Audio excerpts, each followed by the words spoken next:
Miko Alili kasama si Dominic Uy for the PBA on Solar TV. Exchange of runs between both teams. Alaska led by as many as 6. BMEC led by as many as 8. But in the end, that second unit of Tim Cone really doing wonders for Alaska in the second quarter. Well, they played really well. Both teams actually started out in the first quarter really slow. And in the second quarter, both these teams all of a sudden came into play. Look at the field goal percentage. It actually went up. Dun sa first quarter natin, 32% lang pareho sila. And the assists, I said that's going to be a very high thing that they need to work on, itong assists. And the turnovers, itong BMEC Derby Ace Llamados with 12 turnovers and only scoring 7 points. Itong Alaska Aces naman only with 9 turnovers but scoring 11 points off the turnovers of BMEC. At balikan natin ng mga kapanapanabik na eksena in the first 2 quarters. Joe Devance had a solid first half with 8 points and 2 rebounds, hitting 2 out of 3 from Rainbow Country. He started this ball game para sa Alaska. Now James Yap still trying to get used to wearing the mask, shooting with the mask, scoring with the mask. And James Yap had 9 points in 12 minutes of play off the bench for BMEC Derby Ace. So obviously, the longer he plays with that mask, the more he will get used to scoring with that new equipment. And here's James Yap inside as we begin the third quarter dito sa Cuneta Astrodome. A good start for John Don Salvador. Getting that jumper. Kailangan talaga makascore din tong si John Don Salvador. We know that he can score.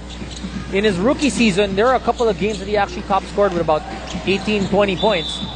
So you know he can do it. Pero nung as his career progressed here with the franchise, nagkaroon ng mga additional big men na ang nangyari sa kanya, he was relegated to the third group. I remember during his rookie year, I mean, he would start in many games para sa Pure Foods. Then he suffered that injury. Yes. But you know, you see, John Don is one of those players, is undersized but never underpowered at his position. Meantime, let's go to Magu Marja.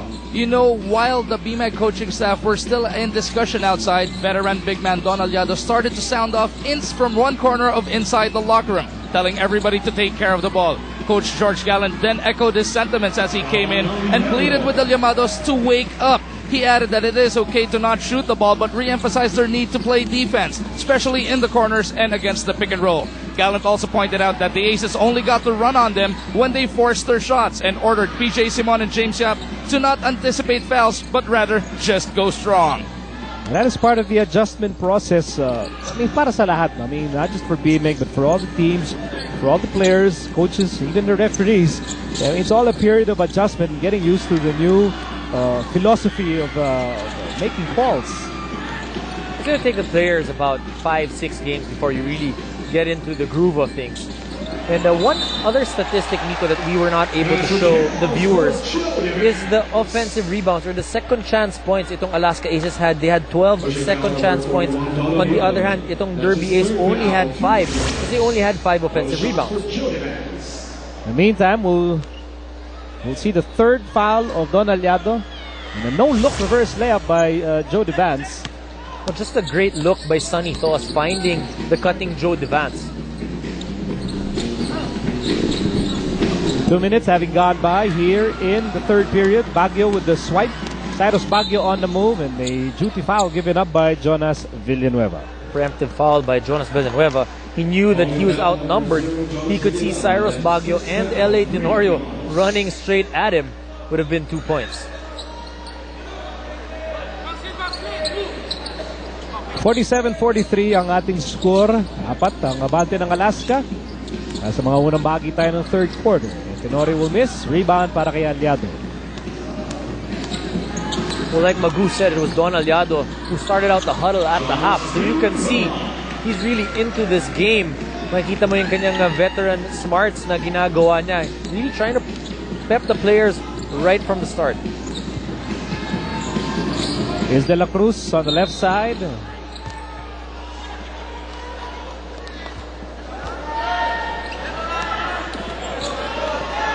John Del Salvador caught that time holding on to Sonny Thoas. Siguro sabi niya, bakit si Ali Peak ginawa yun? But of course, Ali Peak was called for the technical. And that's Ali Peak. Yes. Toss. Ooh, nice move. Well, you can see Sonny Toss was not able to move John Dan Salvador, so he used his quickness and his length by doing a drop step down the baseline, getting that open layup. Back to a 4-point lead for Alaska, 49-45, and over 9 minutes remaining in the third. Salvador. It's hard to do the same move if you're John Dan up against Sonny Toss. Well, John Dan's probably what, 6'3", and Sonny Toss is about 6'7", so that's 4 inches. With Sonny Toss with his outstretched arms, that's why you could see John Dan Salvador really had to shoot over the hands of Sonny Toss. In the meantime, an offensive foul called against Sonny. So balik ang bola sa BMEC Derby Ace with under 9 minutes remaining in the third period. Salvador has that nice stroke from about 15 to 17 feet. At the start of the third quarter, Miko, you can see John Dan Salvador really a lot more aggressive in getting his points.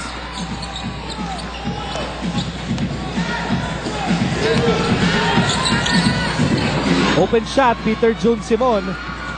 Too much muscle on the attempt. Here comes Baguio. Baguio to De La Cruz to Devance. And Devance misses from underneath. One more try here. He goes up without the ball.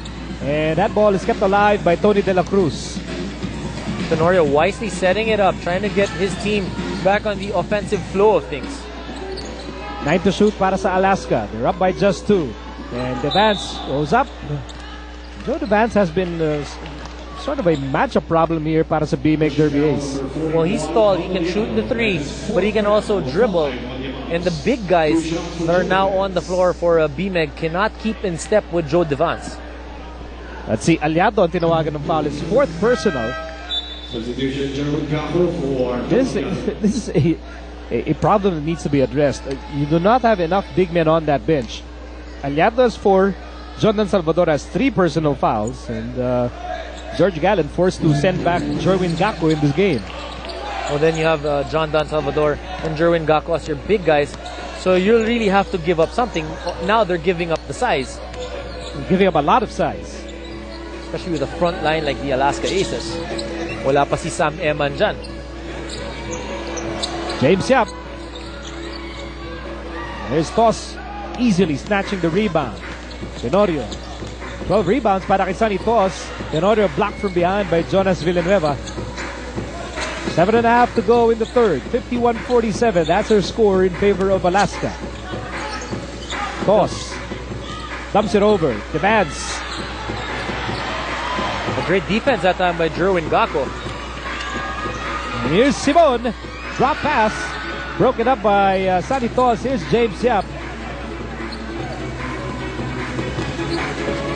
BMEC should be able to go to James Yap. He had the hot hand in the second quarter. You gotta look for him. Shot clock down to 1. Boy, that Alaska front line is really giving BMEC problems here in the third. Well, they're actually even having a hard time look for the open man on the offensive end. We're nearing the halfway mark of the third quarter. And they like this matchup, Joe Devance against Jerwin Gacko. Well, you can see why. Mika, you can see the difference. Early on, you had Aliado on Devance. Devance was taking him from all the way out the 3-point line. Now he has Jerwin Gacko on him. A smaller guy tries to post him up. I mean, hindi kulang sa muscles, no? Sila Jerwin Gacko, John Dan Salvador, but you know, Joe Devance and Sonny Toss, I mean, these are guys who are above 6'6". Plus, they're quick. And they're quick. And they're talented. And Joe Devance can dribble the ball, can break you down. So that's why itong si Joe Devance really creates a lot of mismatch problems for the opposing team. Devance now with 14 points. He has 6 in the third quarter. And it's a 6-point ball game para sa Alaska, 53-47. Dukol is in the game to add more size para sa BMEC Derby Ace, but Toss keeps on getting the rebounds para sa Alaska. He's really manning the boards, itong si Sonny Toss. And you were asking a guy who would be playing like Diamond Simpson. And so far, Sonny Toss has been controlling that department that Diamond Simpson was so consistent in doing, that the rebounds. A foul against Roger Yap, his second personal. Roger Yap has been in and out of this game. Hindi natin masyadong nararamdaman, no?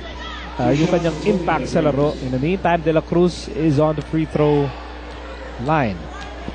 BMEG already in the penalty.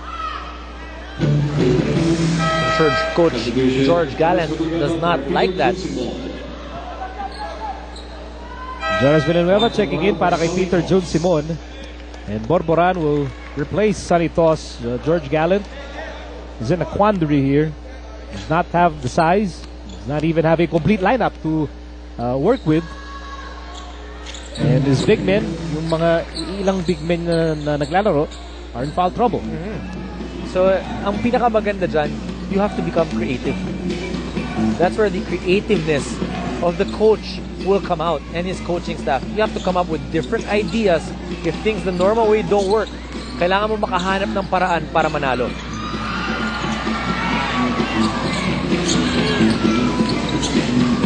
Which is what Romel's alma mater needs to do. In the NCAA.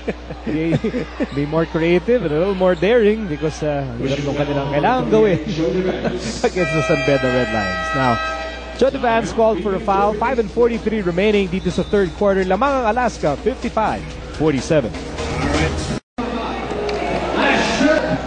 Inside the Cuneta Astrodome, and this is real. The season just around the corner. Yeah, the NBA headed your way only here on Solar TV and BTV. And go to the websites for full and complete schedules. Do you like the Miami Heat? What they've done is you look at PBA Commissioner Chito Salud with yesterday's birthday boy, Willie Marshall. You know why he doesn't want to look? Because he knows he has to feed us. Oo. At ang dapat manglibre ngayon, well, we have to greet the Dean. Of course, El Decano, Senor Quinito Hedson. Happy birthday, sir. Yeah. Oh, you're talking about... You know what happens if it's the Dean's birthday, diba? No classes. No classes. Sana birthday niya araw-araw. The General, Romel Adugul on the free throw line. Not really one of his strong points ever since the start of his career. Itong free throw shooting ni Romel Adugul. But one thing you like about Adugul, you see him, he's coming off a bout with dengue, but he's playing 110%. He'll probably need to play about 210% para manalo BMEG dito, because they are really having problems here in controlling the big men of Alaska. Well, one thing they're trying to do is they're trying to post their big guys up. I'd actually try and set up James Yap a lot more, who can actually kill you from the outside and the inside. Baguio loses the ball. A lucky break there para sa BMEG Derby Ace. Jonas Villanueva creates, sets up Jerwin Gakko. Those are the types of plays that will make you successful. If you break down the defense, the other guy will have to help out itong big man defender that left Jerwin Gakko wide open, and you know that Jerwin Gakko moves well without the ball. That was supposed to be an alley-oop play between De La Cruz and Baguio.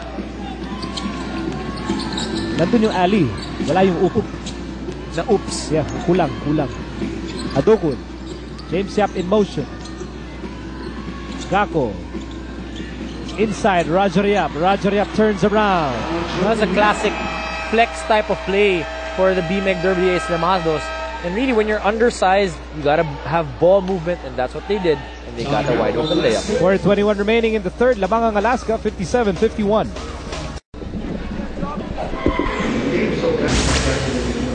Sa Sabado, mag-aarap ang BMEG Derby Ace at ang Air 21 Express. That's happening in Naga City. Alas 5 yung laro. So I hope yung mga kaibigan natin sa Naga will go and watch the game. And then for those who are watching on television, the game will be telecast on a delayed basis at 9:30 in the evening. That's our Saturday showdown, our PBA Phoenix Fuel on tour. You're wondering about the first game earlier. Natalo po ang Air 21. Rain or shine, winning by 3. 89-86 on a Jeff Chan 3-pointer. Nice setup job here by Jonas Villanueva for Jerwin Gakko. You cannot say that Jerwin Gakko plays with no heart. Well, he moves well without the ball. That's why you want the Jerwin Gakko